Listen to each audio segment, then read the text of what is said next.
اللہ تعالیٰ نے حضرت آدم علیہ السلام کو بغیر ماں باپ کے مٹی سے پیدا فرمایا ہے۔ آپ کی پیدائش کچھ اس طرح ہوئی کہ اللہ پاک نے حضرت جبرائیل علیہ السلام کو حکم ارشاد فرمایا کہ زمین سے ایک مٹھی مٹی اٹھا کر لاؤ۔ حضرت جبرائیل علیہ السلام نے زمین سے مٹی اٹھانی چاہی تو زمین نے اس کا سبب پوچھا۔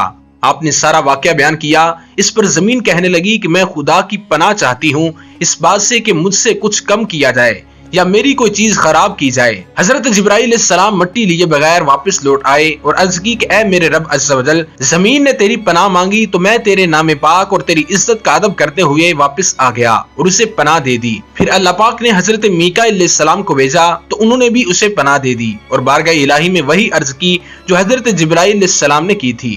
پھر اللہ پاک نے حضرت اسرافیل علیہ السلام کو بھیجا تو وہ بھی اسی طرح واپس آ گئے۔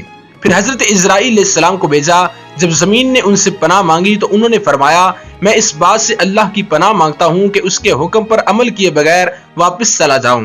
دوستو، انہوں نے زمین سے مٹی لے لی تو اللہ پاک نے روح قبض کرنے کا کام بھی انہی کے ذمہ لگایا کہ تم نے ہی اس مٹی کو زمین سے الگ کیا ہے، تم ہی اس کو ملانا، اور ان کا نام ملک الموت یعنی موت کا فرشتہ رکھا گیا۔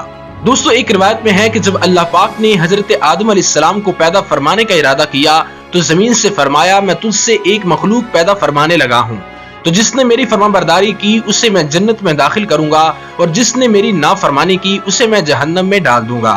تو زمین نے عرض کیا اے میرے رب عز و جل، کیا تو مجھ سے ایسی مخلوق کو پیدا فرمائے گا جو جہنم میں جائے گی؟ تو اللہ پاک نے ارشاد فرمایا ہاں۔ اس پر زمین اس قدر روئی کہ چشمے جاری ہو گئے اور یہ قیامت تک جاری رہیں گے۔ دوستو، اللہ پاک کے حکم سے جب مٹی جمع کر لی گئی تو اللہ پاک نے حکم ارشاد فرمایا کہ اس کو وہاں رکھو جہاں آج خانہ کعبہ ہے۔ پھر فرشتوں کو حکم ہوا کہ اس مٹی کا مختلف پانیوں سے گارا بنائیں۔ پھر اس پر 40 دن بارش ہوئی، 39 دن غم کی اور 1 دن خوشی کی۔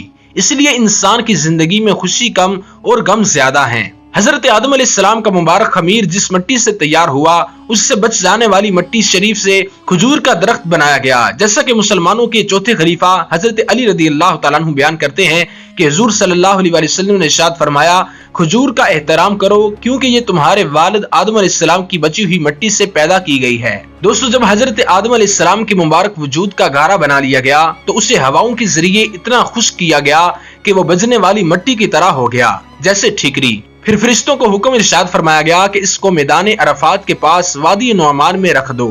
اس کے بعد اللہ تعالیٰ نے اپنے دست قدرت سے حضرت آدم علیہ السلام کا وجود بنایا۔ فرشتوں نے پہلے کبھی ایسی خوبصورت شکل نہیں دیکھی تھی، لہٰذا حضرت آدم علیہ السلام کا مبارک وجود دیکھ کر وہ بڑے حیران ہوئے اور ان کے ارد گرد تعجب سے دیکھتے رہے۔ اللہ کے رسول صلی اللہ علیہ وسلم نے ارشاد فرمایا جب اللہ پاک نے جنت میں حضرت آدم علیہ السلام کی صورت بنائی تو جب تک اسی حالت میں رکھنا چاہا تو انہیں چھوڑے رکھا۔ ابلیس ان کے پاس آیا اور گردش کرنے لگا۔ وہ دیکھتا تھا کہ یہ کیا چیز ہے، تو جب اس نے انہیں خالی پیٹ میں دیکھا تو سمجھ گیا کہ یہ ایسی مخلوق پیدا کی گئی ہے جو اپنے اوپر قابو نہ رکھے گی، یعنی یہ مخلوق شہوت اور غصے کے وقت اپنے نفس پر قابو نہ رکھے گی اور وسوسے آسانی سے دور نہ کر سکے گی۔ دوستو، کتا اولاد آدم سے محبت کیوں کرتا ہے؟ اس کی وجہ یہ ہے کہ اللہ پاک نے جب حضرت آدم علیہ السلام کو زمین پر بھیجا تو شیطان نے درندوں کو آپ علیہ السلام کے خلاف بھڑکا دیا، جس کے نتیجے میں کتے نے سب سے پہلے آپ پر حملہ کیا۔ اتنے میں حضرت جبرائیل علیہ السلام اترے اور عرض کی اپنا ہاتھ اس پر رکھیں۔ حضرت آدم علیہ السلام نے ایسا کیا تو کتا سکون میں آ گیا، مانوس ہو گیا اور آپ کی حفاظت کرنے لگا۔ کتے کی طبیعت میں قیامت تک کے لیے اولاد آدم کی محبت رکھ دی گئی۔